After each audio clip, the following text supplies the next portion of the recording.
and exhale. All right, now let's bring the lips together. Let the teeth part so the jaw is relaxed. And then just start to watch the breath. So the breath is coming in and out the nose. It's moving at its own pace. Try not to change it right away. Let's observe what the texture is, what the depth is. It's always important, I feel, to notice where we begin. Otherwise, we can't really witness what's changed throughout the practice. At the end, we know we feel good, but we're not really witnessing all of these little unfoldings along the way. So if we notice where the breath is today, where does it flow easily? Is it moving deeply in your breathing capacity, deeper into the ribs? Or is it mostly in the upper chest? Is there some breath reaching the back body? What's the texture of the breath? Is it heavy? Is it light and fluid and free? Is it short and shallow or deep and shallow? Right, just notice. And now we'll begin to add a little intention. So let's root the sit bones, bring a little tone to the belly so we're supporting the spine, a nice long spine, heart lifted, collarbones broad, arms resting, hands resting on the thighs or the knees. But we still have a little presence in the back body. So where the ribs part here, let's ease that space, just, ease that area back in space a little bit.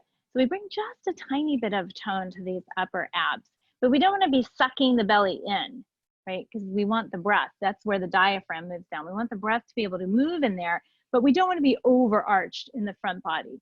And so that applies more to those of you who are very practiced at sitting. And over time, we get used to trying to bring this length into the front body. And so over time, we start to really puff the heart. You want to just back off that just a tiny bit. And then the head and neck just float on top of the spine. The chin's easing toward the throat a tiny bit, and the back of the neck has lots of space. And now we've made space for the breath, so let's invite it to move a little bit more deeply. Focus your awareness in the side ribs, in the tickle points, right? And as you inhale, feel the breath flow down in there, and then move up and out. And as you exhale, keep that space and let the breath leave the body. Watch the breath leave the body. Our exhalations are a passive event in the body. So it's simply a letting go, which is what we're working with, right? This path of least resistance, this surrender to the flow of life. So see if the breath can become more fluid, right? The movement is probably getting there, but notice the transition. Is there a hitch when we switch from inhalation to exhalation and vice versa? Is there a pause or a stopping? See if it can be more fluid. The out breath finishes and just circles back around and comes into the body. And the in-breath fills, and at the very top, the breath just gently starts to spill out of the body. And so we come into this nice fluid rhythm in the breath.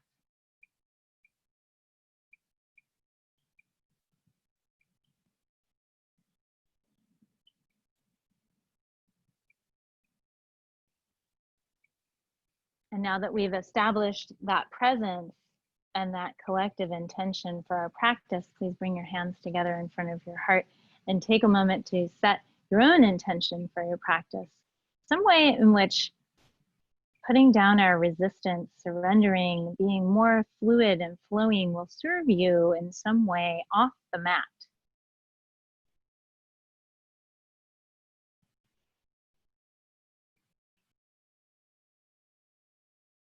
And then to honor those intentions and dedications, let's bow the head to the hands.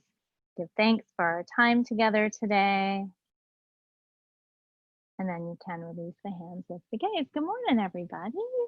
All right, so switch your seat. Whatever leg is in front or on top, we're gonna swap.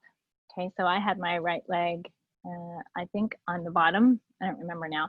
So it's gonna be in front. We're gonna sit in Sukhasana. This is a simple cross. That's where the shins are crossed more than the ankles, right? So it's not here where the ankles are back here by your hips. The shins are crossed and the feet are out underneath the knees. So we make more of a square shape, okay? And then from here, we're gonna turn the palms up, and as you inhale, let the breath begin. Keep a little tone in the low belly, and the movement follows. The arms lift. And if it works for you to maybe lift the gaze a bit, you can do that. Just keep the shoulders moving away from the ears. And maybe for today, since we're taking the path of least resistance, we're gonna let the chin come down towards the throat as opposed to lifting the head. But if you have plenty of space and you like it, go for it. Then as you exhale, we're gonna bring the right hand, I'm gonna mirror you. So bring the right hand to the earth, reach up through the left arm. And as you exhale, start to lean to the right. Now notice this left shoulder starts to come up toward the ear. So we're gonna keep the shoulder away from the ear. Think more of moving the ribs to the right, to your left, and then fold. So we're opening more in the waistline, from the waistline to the shoulder, feeling this expanse in the rib cage.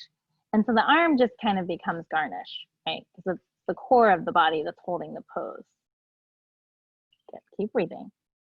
Inhale, reach up, relax the shoulders, close the gaze for a moment. And if it's comfortable, you can leave the arms up. If not, let them rest on your legs. And observe right to left. Notice the rib cage. All we did was one tiny little stretch, and look how much more space is in the left side of the body. So as you exhale, let's bring that left fingertips to the earth. Inhale, lengthen in the right side of the body. And as you exhale, start to tilt to the left, pause. Let's make sure there's space between the shoulder and the ear, and we're gonna shift these ribs to the right, and then fold a little deeper.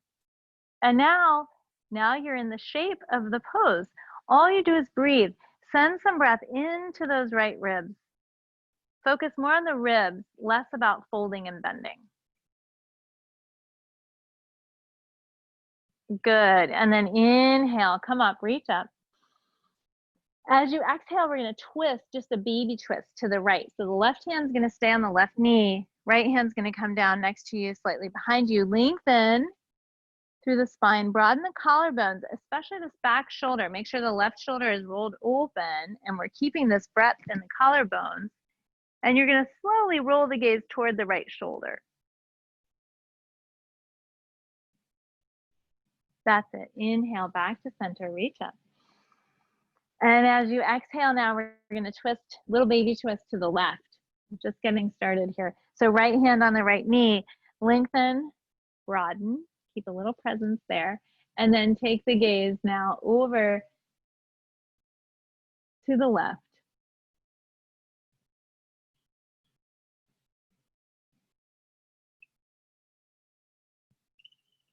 And inhale, come back to center, reach up.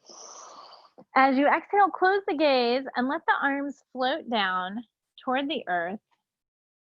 Just for fun, see if your fingertips can touch at the same time. Usually one wins the race. Not that it's a race, but good. All right, everybody. We're going to come to all fours and continue warming up. So if you have knee sensitivity and you don't like kneeling on your knees, or it's uncomfortable, you can put a cushion down under your knees, or if it doesn't work, you could also do adaptations of this on your back. Okay, so I'll show both. All right, so the first one is just to come to all fours. It's called a neutral table. It's where the wrists are under the shoulders, the knees are under the hips, and when I say that, I like to have the knees back a bit because I like the spine to be pretty spacious, as opposed to knees under the hips like this, which makes you round, right? So we're gonna have those knees back a bit. Big breath in. As you exhale, let's let the spine soften toward the earth. Have a tiny bend in those elbows, broaden the collarbones, but then tone the belly. Chin toward the throat, feet extending straight out from the ankles. This is our neutral table, all right? So now we're going to begin with some cat-cows. As you exhale, dip the tailbone toward the earth, round the spine, bring the chin toward the chest, Lift the back of the spine toward the sky. And as you inhale now, we're going to lift the sit bones toward the sky. Lumbar curve returns, belly tones, the spine lengthens, the collarbones broaden. Then we lift the gaze just ahead of the sticky mat. Try not to look forward. See how my voice is threatening to change? It's a little too much on the neck. So let's just look ahead of the sticky mat. Good, and then on the out breath, here we go again. Dip the tailbone. The head's the last thing to move in each direction. And then we unfold. So it's like a wave that flows from the tailbone to the crown of the head. Good, please continue. Now, those of you that are finding this uncomfortable on the knees or the wrists, you can come to a seated cat-cow. So one option, this is one option. So you have the hands on the knees and you work your heart forward and back, but the chin stays relatively level. All right, and then the other option would be to lie on your back and just circle the knees, right? Because this will warm up the hips, which will start to warm up the lower back. Okay, so this is another option. If this feels like what you want in your practice this morning, do it, right? We're being kind to ourselves this week, this month, this whole month, we're gonna practice being kind to ourselves. All right, back to this. Those of you that are still doing the cat-cows, let's come to a neutral spine and pause. Close the gaze. See the pose from the inside out. When we stop the external stimulus, that's when we can start to see where the freedom is starting to manifest in the body and where resistance remains, right? So we need to do a little bit more for the shoulders here. Okay, so let's step the right knee back and the right hand forward. Now I'm not mirroring you anymore. I'm doing what you're doing. Okay, so the left arm is going to come forward, and as you exhale, we're going to open up and watch the palm go back. Now, the other option for this, again, if knees and wrists are an issue, is to lie on your side and curl your arm and circle the arm that way. Okay, so there's plenty of ways to adapt this, but I'm going to show this way. All right, so we're inhaling as we come up, exhaling as the hand goes down. You can follow the thumb with your gaze. It keeps you more engaged in what's happening in the pose, keeps you more mindful. Now, as the arm is coming up, we want to turn the body to be open so that this wrist is always in line with the shoulder. What we don't want is for you to be turned toward the floor and then trying to lift this arm up, because then that is going to tax the shoulder. All right, so make sure you're turned open. Or if you're not turned open, that the wrist just stays in line with the shoulder. Okay, so to the degree that the torso opens is what determines how far that arm comes up. Good, let's pause wherever you are. Reverse the rotation. So now it's like we're going the other way, whether you're lying on your side or in all fours. Now it's like we're doing a swimming stroke. Okay, and now on your next inhalation, as that arm goes overhead, lengthen from your waistline to your armpit, not through the wrist. Don't think of reaching the arm out. Think of lengthening the side as that arm comes forward. And you should be building a little heat in the shoulder by now. Good. So now from here, we're going to weave this arm under to the degree that this is okay for you. All right. So one option is just to have the arm under like so, and you're supporting yourself with your right hand. Right? If you can bring that shoulder all the way to the floor, you do, and then the right knee comes back in line with the left. This is revolved child's pose. And if this is going well, you can leave your right hand on the ground for support, or you can bring that arm into the back. Maybe it even finds the thigh.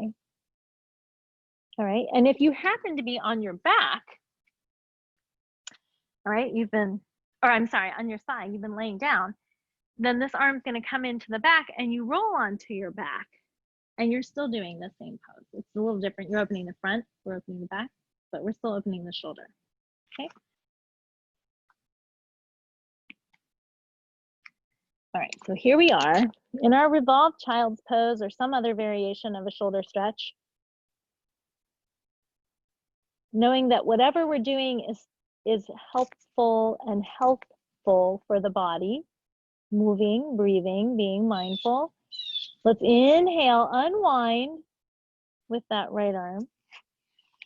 Come back to all fours and shimmy around. All right, now, those of you that have been lying down, please meet us again at all fours. We're going to head into downward facing dog from here.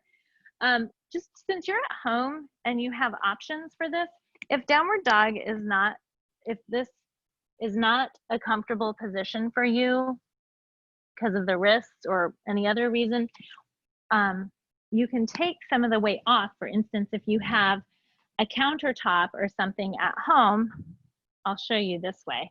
Well, no, I don't want to have my back to you. So, well, yeah, I'm going to have to. So you can have your hands on something higher and walk the feet back so that you end up in a position like so. So I'll show you sideways now. So imagine my counter's here and I'm in downward dog like this. That way there's not as much weight on the wrist. And it's also not as big of a stretch for the shoulder for those of you that might have shoulder stuff going on. For those of you that are fine, here we are, downward dog.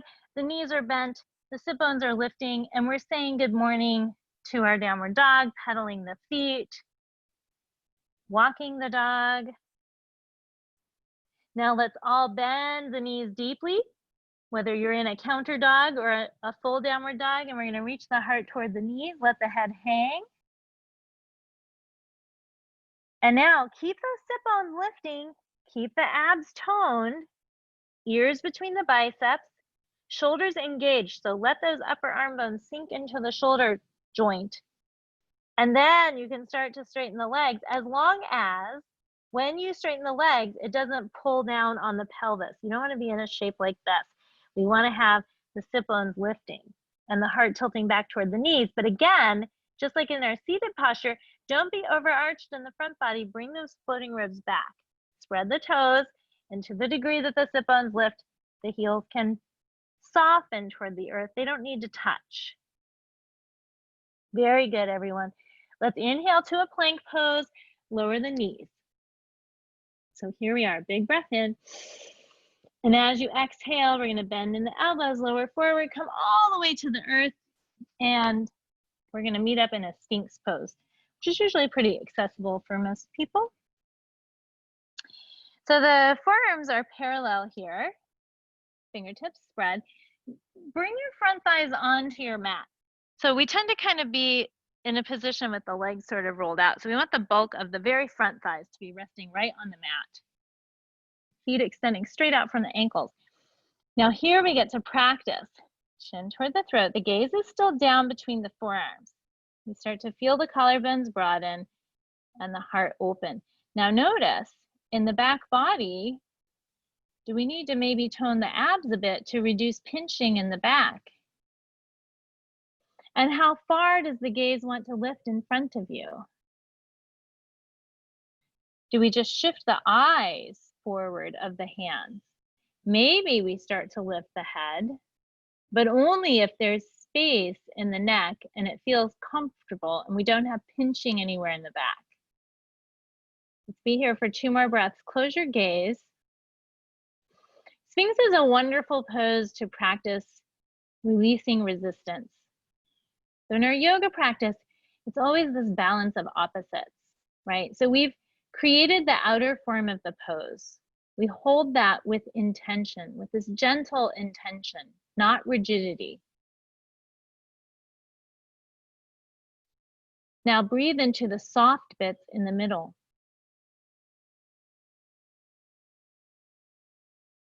Find that space between the softness and the firm intention. And as you encounter regions of the body that are putting up resistance to that, use the breath to try to bring a little bit of release.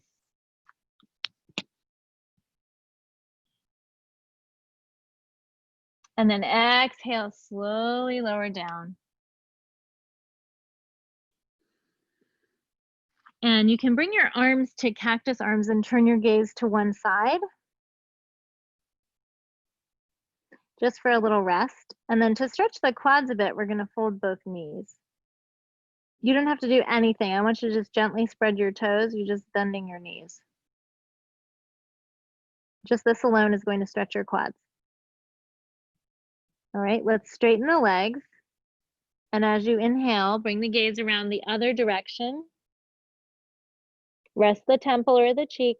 And one more time, let's fold the knees.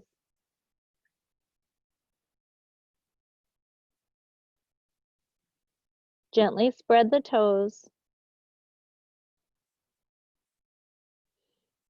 Good, and then place the legs straight. Bring the gaze back to center and have the hands under your shoulders. We're gonna gently try to keep the elbows near your sides. Push up to all fours and shimmy around if you need to. And then find your way back to a downward dog. If you need to get up and go to the counter or a bench or something, do that. And we're all gonna meet up here in downward dog. So we want the joints to be buoyant. The elbows and the knees are not locked. There's tone in the belly, ears between the biceps, and those upper arm bones are really sinking into the shoulder sockets. There we go. Now you're in a good downward dog, so there's nothing to do but breathe. Notice where we put tension in the downward dog. It's different for all of us. Notice where you do it.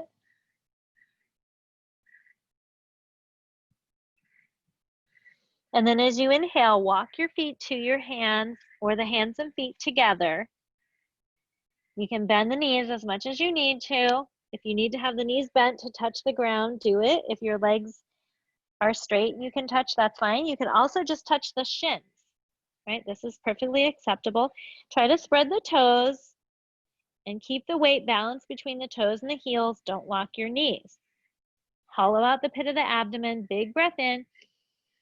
As you exhale, gently fold into your pose, even if it just means you go another millimeter. For some of you, you're gonna fold all the way over. Let's be here for 2 more breaths.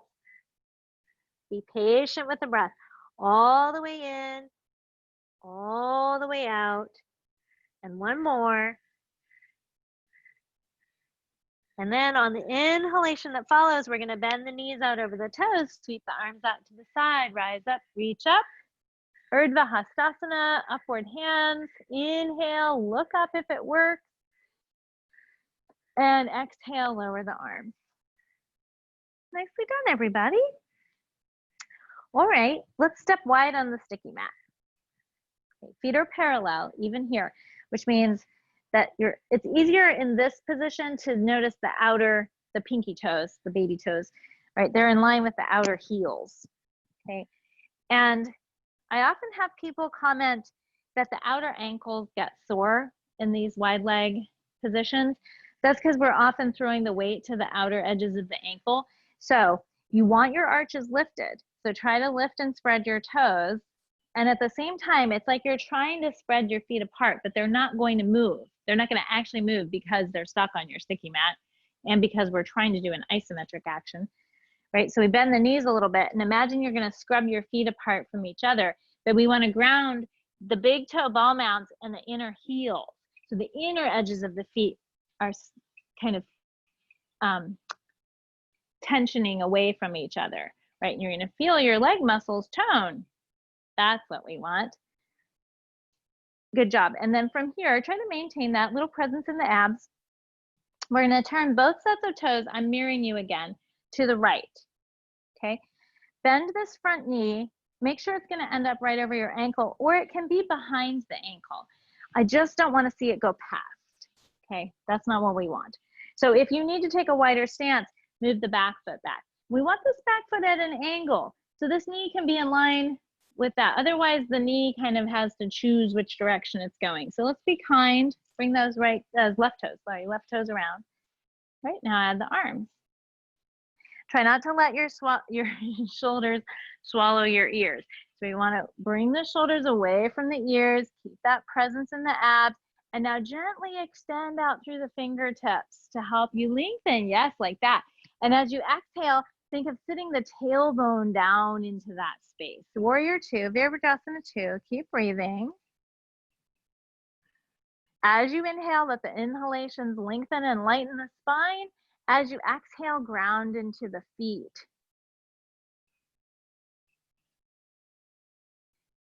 That's the way. Now inhale, straighten the front leg, don't lock that knee. And as you exhale, tilt like a windmill. We're going to come to Trikonasana, triangle pose. Roll this bottom shoulder open, top hand in line with the shoulder. So if you're not all the way stacked open over this front leg and the body's tilting forward, that's okay. Just keep the arm in line with the shoulder. But to the degree that the torso opens, that arm comes up like so. Also is a big hip opener, triangle pose. Right, so let's do a little bit more for the side body. Take this top arm, your left hand, and as you exhale, sweep it toward the earth and up overhead, and we're gonna turn the body open and try to peek underneath that bicep. Keep breathing. One more breath. And inhale, rise back to center, parallel the feet, hands to the hips, heel toe the feet a little closer, and then step the feet together. Good. And just march in place a little bit. And then let's take a rest in Tadasana, mountain pose. So set the feet parallel underneath your hips, abs toned, collarbones broad. You can turn the palms open if you like. That helps to open the front of the shoulder joints. Close the gaze. Be in your mountain pose and observe. Right to left. Notice that right side of the body maybe feels a little bit more open.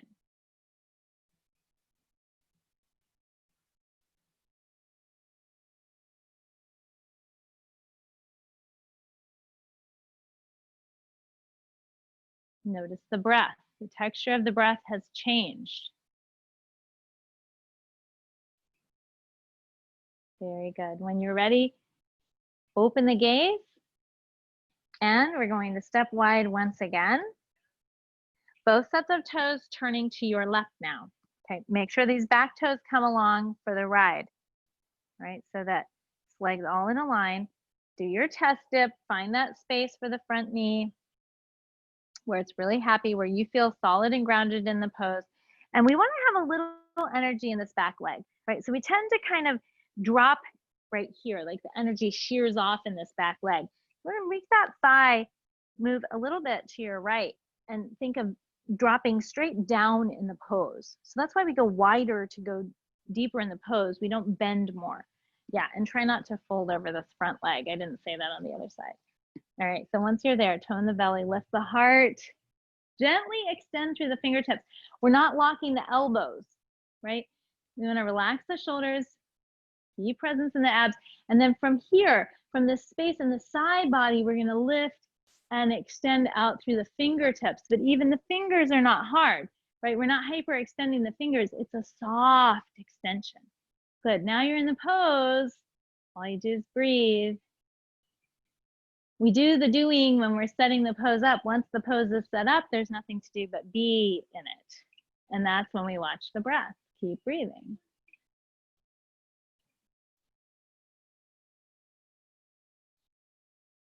Good. And then from here, we're going to inhale, straighten the front leg. Don't lock the knee. As you exhale, tilt to a triangle, Trikonasana, resting the front hand on the shin. Roll that bottom shoulder open.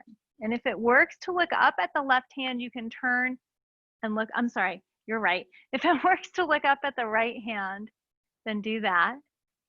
Or you can keep the gaze forward. Be really strong in your legs. Keep breathing.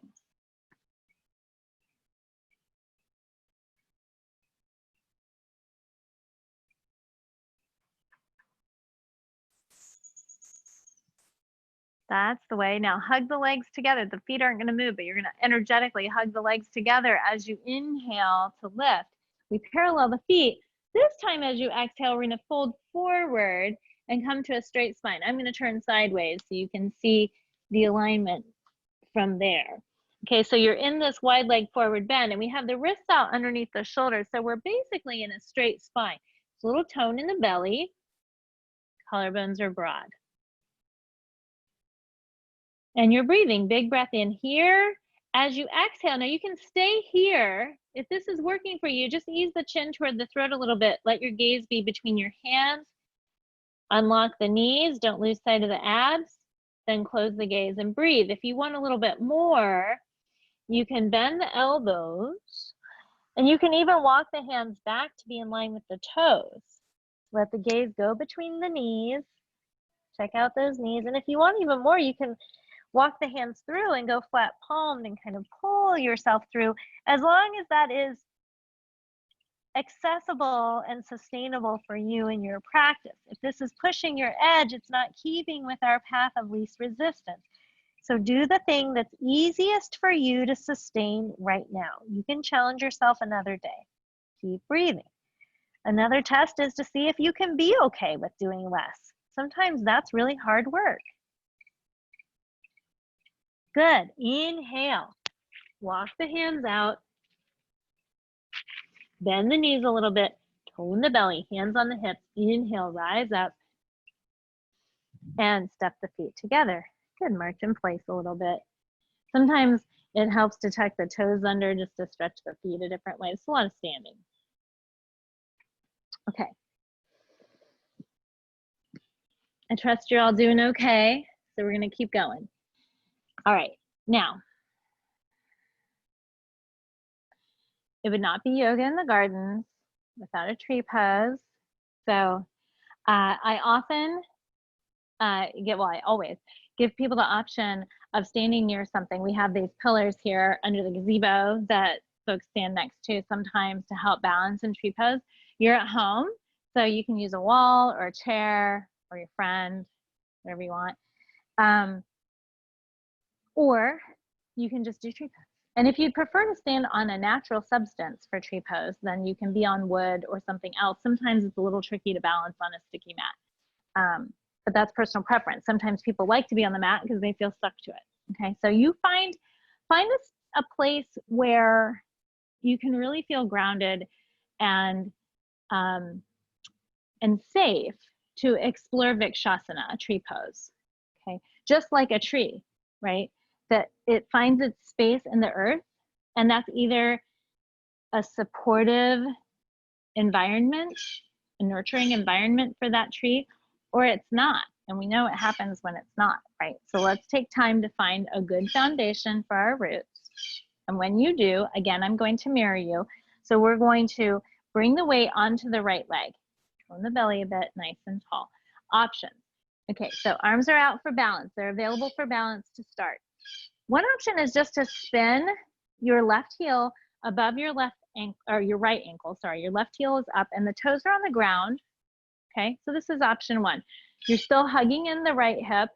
You're still toning in the belly. There's still a lot happening in this pose right now. We're just taking away the balance. And if you want, you can play with the balance by lifting the toes. Okay, if that seems okay, then you can bring the whole foot above the ankle, or maybe this left foot comes all the way up into the right thigh. In that case, the thigh and the foot are going to press together to really help you lift in the pose. Yeah, and it's going to throw you off a little bit. It's a new balance, right? Hug this right hip in, abs tone. Now you can do whatever you like with the arms. If you want a quieter tree pose this morning, then bring your hands to your heart. You can even lower, don't bend the head, just lower your gaze towards your hands. If you want a more expressive tree pose, then the arms can come out. They could be in a mudra. You could extend the branches toward the sky. You could take away the branches and put them behind your back. That's a different challenge to the balance. In prayer pose, behind the back. All right, wherever you are, find your way to your expression of tree pose. Be there and breathe. You touch down and come back as often as you need to. Balance poses are about reinforcing concentration in the being. It's pretty hard to balance and think about anything else. Okay? If you do get there, just breathe.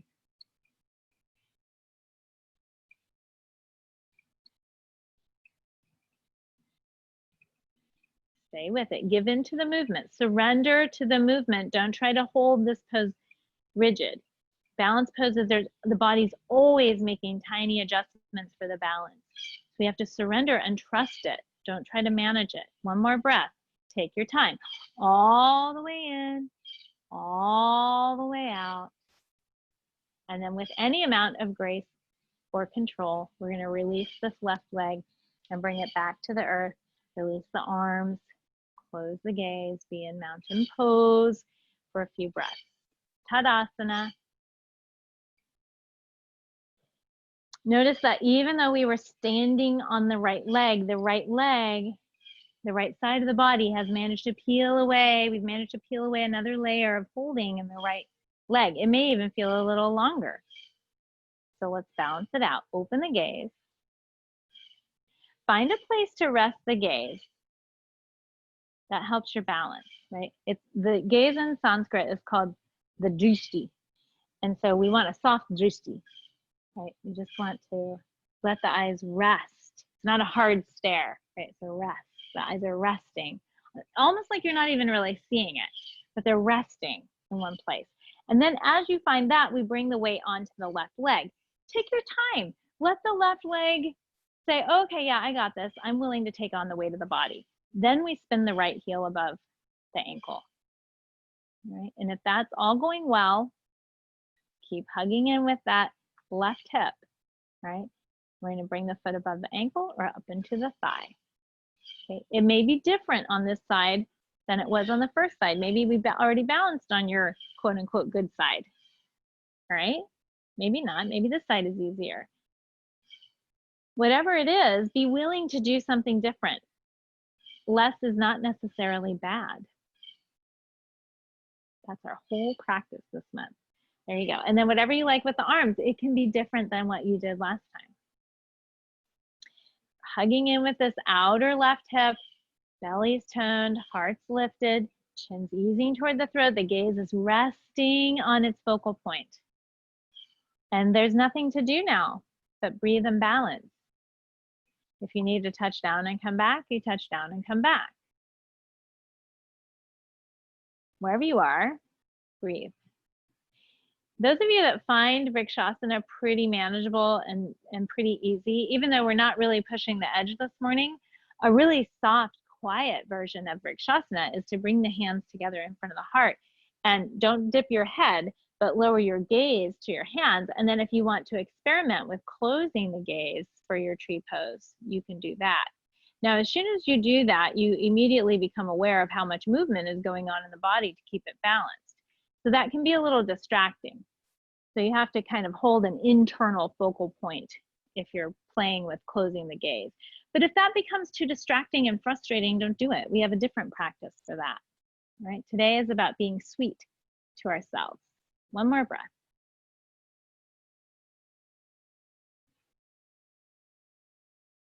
And then release the arms, release the leg, come back to Tadasana. Very good. All right, let's step the feet a little wider, maybe a little wider than outer hip width apart, but not super wide. Right. Inhale, reach up or out. If reaching up is uncomfortable in the shoulders, then you reach out. Good. And we're going to bend the knees. The feet are still parallel though. We're going to bend the knees out over the toes, ease the thighs apart and the hips back in space. Keep a little tone in the belly. I'm going to sweep the arms out to the side. Keep the hips reaching back in space. Navel hugging the spine. Your spine's going to fold like a lever, just nice and straight. And the knees are bent. So now we're in this kind of flying version of a medium wide forward fold, and keep going and touch the fingertips. Let the head go so the gaze goes between the knees. And if it works for you to straighten the legs, you can straighten the legs and then start to bend one knee and straighten the opposite leg. We're just going to sway a little bit side to side. So let it be organic. Just make sure there's no tension in the neck. And if the floor feels far away, you can use a stack of books or a block to bring it closer, or you can just have your hands on your shins.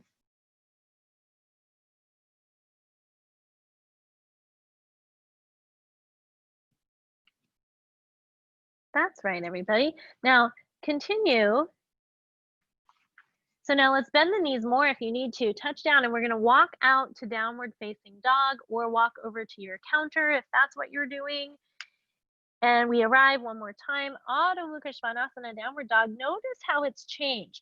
Put on your alignment, right? Sit bones lifted, buoyant joints, toned abs, integrated shoulders,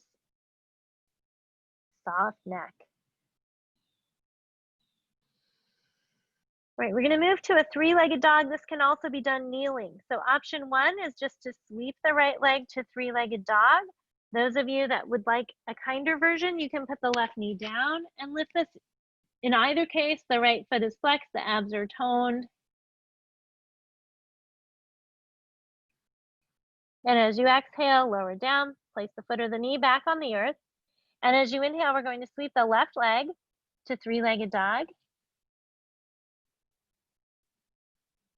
Flex the left foot, toe in the belly, keep breathing.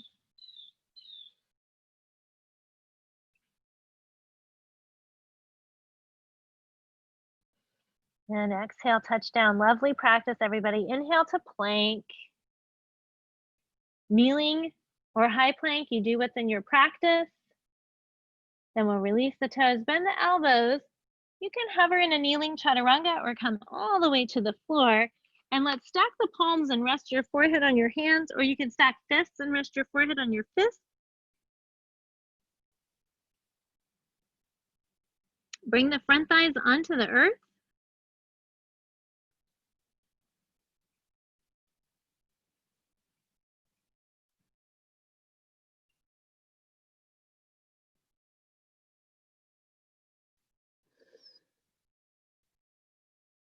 All right, everybody, keep a little tone in the belly. Top of the left foot is resting on the earth. As you inhale, lift the right leg. You keep the front hip bone touching the ground, right? So the front hip bone's in touch with the earth. You're lifting from the inseam of the leg, so try not to roll it open. And it just comes up as far as it goes where it can stay straight. And then inhale, gather your energy, gather your breath. As you exhale, we're gonna lengthen from the hip to the ball mounts of the toes, through the bones of the right leg. So as you exhale, imagine the bones are getting longer, like someone's got you by the ankle and they're lengthening, lengthening, lengthening. Your head is still resting wherever it is. Good, and then exhale, touch down. You can just gently shimmy the hips a little bit side to side and then breathe and notice the space you've made in your right leg. Reset the thighs if you need to. And now as you inhale, we're going to lift just the left leg. Keep that hip bone on the earth. The foot is somewhere between pointed and flexed. We call it flointed. Right, you're spreading the toes, the leg is straight, and you're lifting, and then inhale, gather your breath. As you exhale, lengthen through the bones of the left leg. Hold the leg with a gentle intention, softening it with the breath. And as you exhale, slowly lower the leg, shimmy the hips a little bit. Now we've lengthened out the left leg. Bend both knees and just kind of gently windshield wiper the ankles a little bit.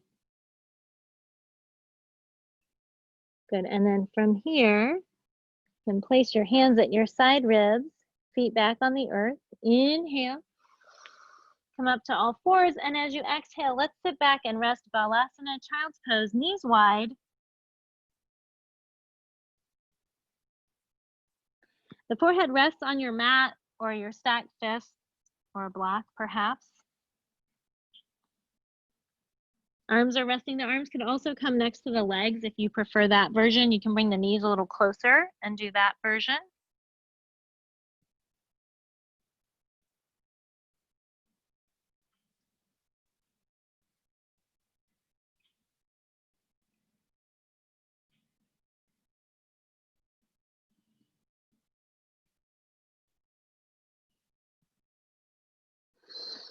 And then inhale and sit up. Okay, we're almost to the fun part, which is the relaxing part. We're getting there. All right, everybody. I'm going to do a couple of seated twists to come down, and then we'll lie down for Shavasana for final relaxation. So let's put the legs out in front. So straighten your right leg. I'm mirroring you again. And left foot comes outside the right knee. All right, hold this knee. As you inhale, sit up nice and tall. Broad collarbones, there it is. Now we're just going to embrace this knee with the left hand. Keep the left toes active. Sorry, this is your right side. Keep your right toes active. Right hand on the left knee. Inhale, sweep up with the left arm. And as you exhale, gently rotate to the left. Fingertips down. Now pause. Okay, we're not trying to hug this knee in. There's space there so that we can sit up tall. We want to have as much of a gentle and spacious opening in this twist. So we're holding the alignment of the twist. Now find the balance. Where's the softness? Can you soften the twist on the inside? See the pose from the inside out with the breath, with the mind's eye. The breath journeys through the body, softening the places of resistance. Sometimes that's in the mind. Mind is resisting a pose. Good. Inhale, come back to center. Very nice, everybody. Unwind. So now the left leg comes straight. Left leg is just across the midline, and this right foot's going to come outside the left knee. Use the hands, sit up nice and tall. Now, if you happen to have if you're working with osteo stuff, you can do this twist. We just want to make sure you're not cranking around into it. So that's why it's really nice to keep this space. We're just kind of gently turning to the left. You do want to keep your side rotation open. That's where most of us meet restriction, is in the side body, because we don't do a whole lot to stretch that. Okay.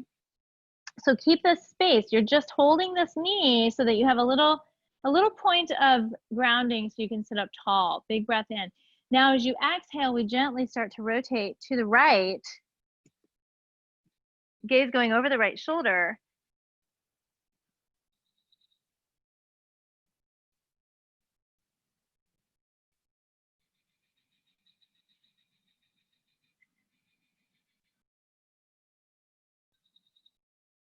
Good, and then inhale, come back to center, nicely done.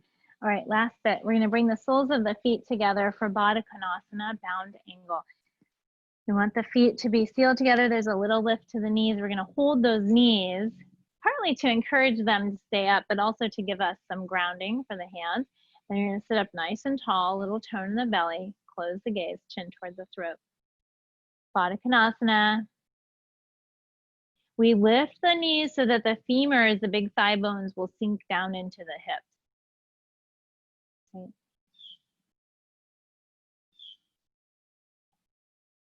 Come back to the breath. As you inhale, use the breath to lengthen the spine. As you exhale, follow that breath down into the hips. See if you can. This is harder. The hips hold a lot of emotion, all kinds of stuff in the hips. So as you're breathing down there, see if you can breathe just the tiniest bit of surrender into the hips. You want to let the watery bowl of the pelvis take on that affect of fluidity and water, right? That's our space of creativity where it flows, right? So let a softness come into the hips while you're gently holding these alignments of the pose. So one more breath, all the way in, all the way out. Take your time. And on your next inhalation, take the hands underneath the knees, let them help the knees out as you bring the knees together, and then hold one thigh, slide it to the side, straighten that leg, and then the other thigh, that just takes the ouch out of the hips, and then walk the knees a little bit. It's time. We were just like 3 or 4 minutes late starting, so we may go over just by like 3 or 4 minutes, but you'll definitely be all done by 11:05, sorry. So go ahead and lie back. I'm going to remain seated to talk to you, but you're going to lie down in Shavasana, final relaxation. It's nice to have support in your Shavasana, something under your knees, something under your head and neck, as long as it's not forcing the chin into the throat. So you can have a pillow, but it should just support the head, not lift it and force it down. Okay, we're not sleeping, right? It's just supported relaxation. All right, and then the arms are next to you. They're not touching the body, but we also don't want them way out like a letter T, right? That's a different kind of energy. For Shavasana, we want to try to start to consolidate the energy a little bit. So the arms are close to the body. They're just not touching. And the palms are face up.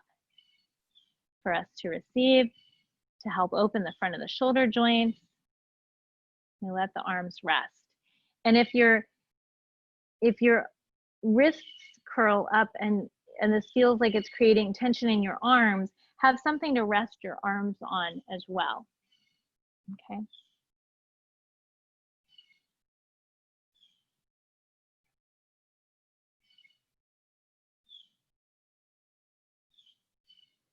Now begin to journey through the body with the mind's eye, beginning at the crown of the head and working your way towards your feet. I'll talk you through it. We're going to release areas of resistance as we encounter them, and a lot of that is in the head, neck, and face. That's why we start up there. So envision a soft glow of light at the crown of your head. You can give this light a color, or it can be white or silvery, whatever you like, whatever you want to envision, something that is soothing and calming to you. Right? And we're going to envision this light flowing over the face. And as it flows over the face, it softens the muscles of concentration in the forehead, the corners of the eyes, the muscles of expression in the cheeks and around the mouth. Keep the lips together, but let the front teeth part, let the back teeth part, so the jaw becomes flat. And the tongue comes away from the upper palate if it happens to be resting up behind the teeth. Now, as you feel this softness in the face, go into the depths behind, deep inside the skull, and soften the tiny ocular muscles of the eyes, behind the eye. Think of softening the scalp and the inner ears. Now let that softness you feel in the head flow down the neck and the throat, out over the shoulders, down the arms, out the fingertips.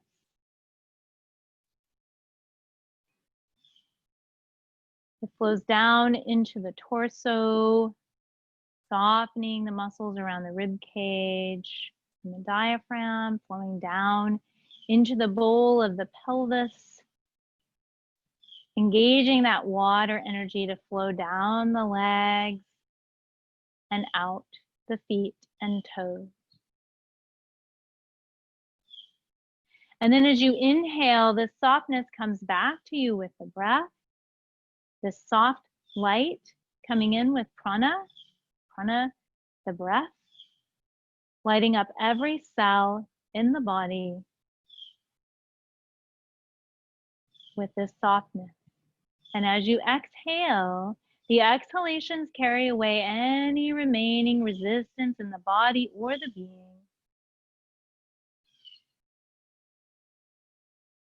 And the inhalations continue to light up the space that's left. Please continue with this witness. And at some point, your awareness will fall away from the breath.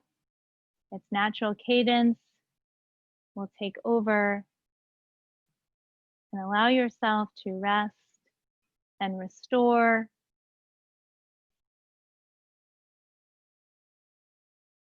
In this place of serenity, lightness, and ease until you hear my voice.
As you hear my voice, gently begin calling your awareness back to your body.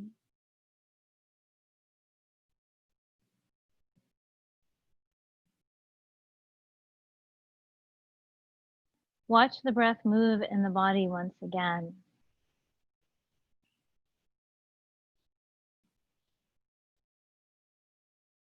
And become aware of how the body has surrendered to rest against the earth.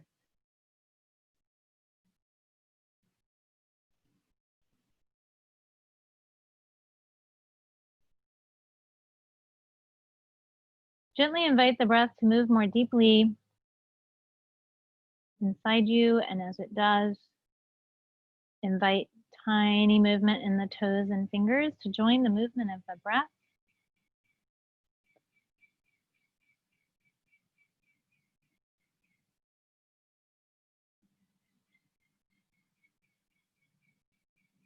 On your next inhalation, let that breath reach the arms overhead and give your whole body a big stretch, just as if you were waking in the morning. And then from here, you can roll to one side. Please pause for a breath or two on your side.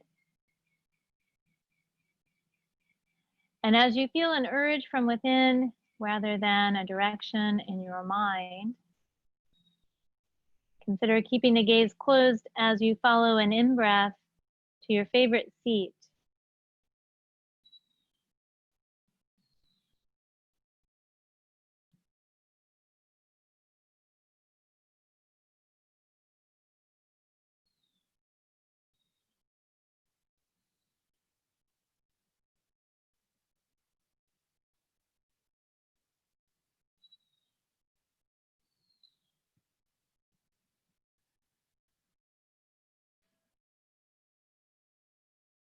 Please bring your hands together in front of your heart. So in closing today, in honor of us being back in the gardens that we love so much, I'm going to leave you with a little inspiration from Rumi this morning. Form is ecstatic. There is a shimmering excitement in being sentient and shaped. The caravan master sees his camels lost in it, nose to tail, as he himself is, his friend, and the stranger coming toward them. A gardener watches the sky break into song, cloud wobbly with what is, bud, thorn, the same. Wind, water, wandering this essential state, fire, ground, gone. That's how it is with the outside. Form is ecstatic. Now imagine the inner, soul, intelligence, the secret world. And don't think the garden loses its ecstasy in winter. It's quiet, but the roots are down there, riotous. If someone bumps you in the street, don't be angry. Everyone careens about in this surprise. Respond in kind. Let the knots untie. Turbans be given away. Someone drunk on this could drink a donkey load a night.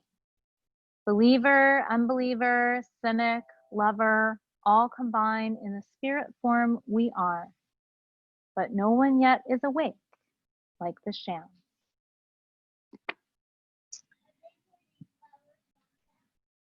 So in honor of us awakening in the gardens once again, in honor of us exploring a practice of kindness and compassion for the self, I thank you for sharing your practice with me this morning and allowing me to guide you. Have a sweet Monday. Namaste.